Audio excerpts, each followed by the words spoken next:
Manifestong manifeste. Oh, yan ang pinagkakaabalahan ngayon ng mga buhaya, mga kababayan, na sabi nito si Marcoleta, parang latang walang laman. Malakas lang daw ang ingay, mga kababayan, nitong manifestong ito dahil empty can. Oh, latang walang laman, walang sustansya. Para saan pa? Etong manifesto ng mga buhaya, kay ngagba. Panoorin po ninyo, mga kababayan, ha? Anong saysay nitong mga manifestong ganito? Walang saysay. Kung hindi mo naman gagawin. Puro buladas ng mga kababayan. Ewan lang natin, no, ano talaga ang kanilang pinag-usapan. Alam naman natin masyadong mapandin lang itong mga buang na itong mga kababayan, ano? Yun talagang mga buhaya nagpunta sa Malacanang. Tapos, for sure, tip of the iceberg lang itong manifesto nila, mga kababayan, sa totoo nilang pinag-usapan. Oh. Kung hindi ka magpapakita ng kahit anong manifestasyon na itong manifestong Manifeste. ito'y gagawin mo. Sapagkat susuportahan mo lang yung Pangulo eh. Oh. Yung pangalawang Pangulo, hindi mo susuportahan. Oh. As if naman, no, singagnag ang may impeachment case. Etong mga buhaya, mga kababayan, ang boboto sa impeachment case. For what ang inyong manifesto? Nung sakaling sasampahan rin ng impeachment case si Bangag? Ewan lang natin, ha? O, tatanggalin mo na yung opisina na nakasulat sa saligang batas, tanggalin mo na lang. So, sabi ko nga sa'yo, wala lang vice ito president. parang ano lang eh. Ay, siguro sinulat lang. Yung manifesto, Para mga lang kababayan. sabihin sa Pangulo, Pangulo, kami po'y sumusuporta sa'yo. Yan lang siguro ang sinabi sa atin, pero iba ang pinag-usapan nila sa Malacanang, mga kababayan.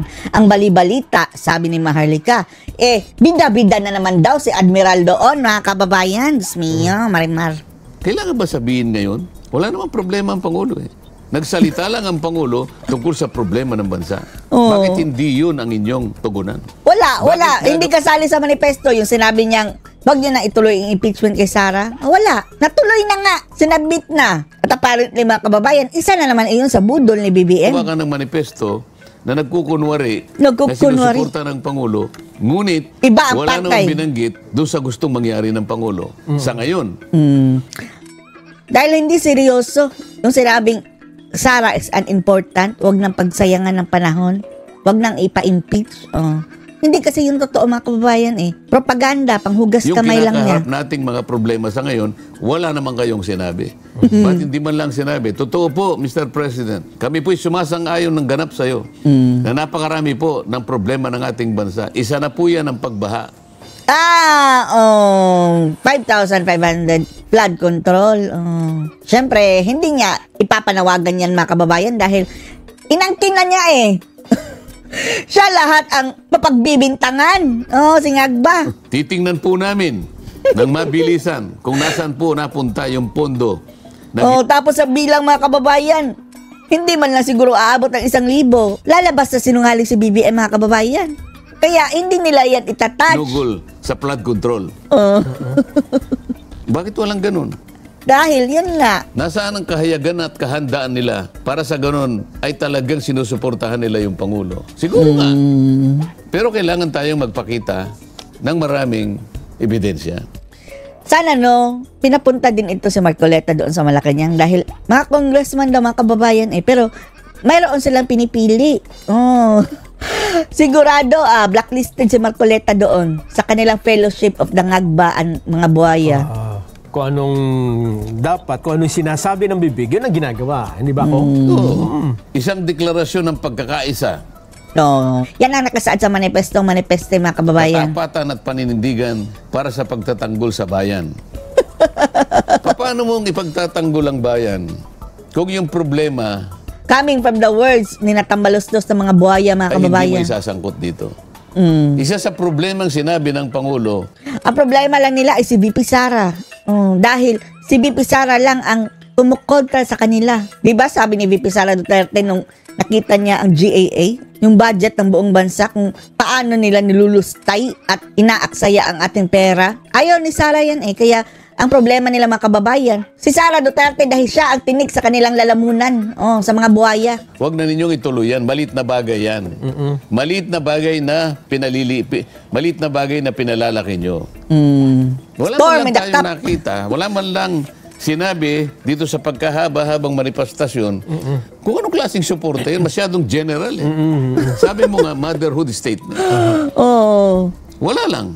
Pasimp-simp lang na as if, suporta kami. Pero, Pong, Parang loyalty check. Kung hindi ka pipirma, markado ka na. sa deklarasyong ito, patapos nilang lagdaan ito ng malinaw na kanilang mga pangalan at ituloy nila ang impeachment, mukhang hindi nga totoo ito. Hindi naman natin pwede sabihin na itutuloy nila. Wala. Hindi naman natin sinabi na itutuloy nila o hindi nila itutuloy.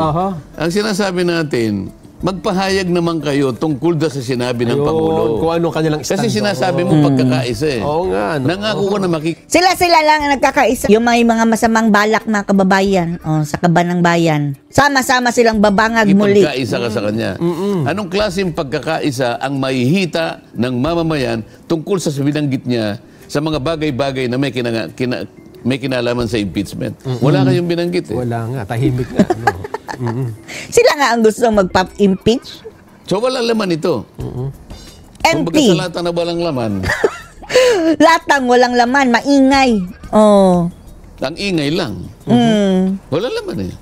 So paano tatanggapin ng mamamayan ito? Sabi niya Hindi pagkakaisa. Hanggang saan ang pagkakaisa? Sila na. Sama-sama silang nagkaisang mga bangag. Sana makarinig man lang tayo ng reaksyon doon sa sinabi ng Pangulo. Wala. Sa opinion. Halimbawa, kagaya na sinabi natin. Pagsisikapan po namin, Mr. President, na re-reviewin naming mabuti itong pinag-uusapan tungkol sa impeachment. Na nagsimula po ito Wala silang statement na ganyan mga kababayan. pag-iimbestiga ng confidential funds. Parang lumilitaw nga po yata na mga malilit na mga aliases po kasi ito eh. Mga resibo po na aliases na Yung binigyan piatos, po ng mga julok mga kababayan, ginamit pa ang PSA mga kababayan sa kanilang propaganda na alam naman nila in the first place na dyan talaga sa ruling ng confidential fund. Ang mga alias ang gagamitin dyan. binigyan po ng importansya na akala nila ganun po talaga. Nakalimutan po nila na kailangan pong itago namin talaga ang mga identities at pagkatao o pagkakilanlan ng mga assets sapagkat Dahil kapag masilip ng mga rebelde mga kababayan, alam na nila. Alam naman natin na may mga rebelde dyan nakapasok sa Kongreso. Kaya atat na atat sila mga kababayan na, COA, isabit mo sa amin yung mga dokumento tungkol dito sa confidential fund para patiktik yan na namin kung anong gagawin ni Sara. Yan.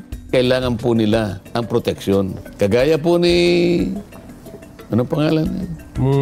May Mary Grace Piatos. So, Mary Grace Piatos. Butata sila mga kababayan dahil naglabas ng ang COA report na walang anomalya sa paggastos ni VP Sara sa confidential fund. Period. Inchendes. Bakit po yung Amado Guerrero hindi po nila Si Jomacbo Season. Nag-alias sa Amado Guerrero. Nom de Guerre din po yun. Sabi si Jose Maria Sison, kailangan niyang itago ang sarili niya sa pagitan ng pagsusulat. Tapos yung Alex Bongkayo Brigade dati na si Paduano, nagtago rin yan sa pangalang Luwalhati, Karapsi, o something ganyan. Pambabae na pangalan. So marami siyang libro.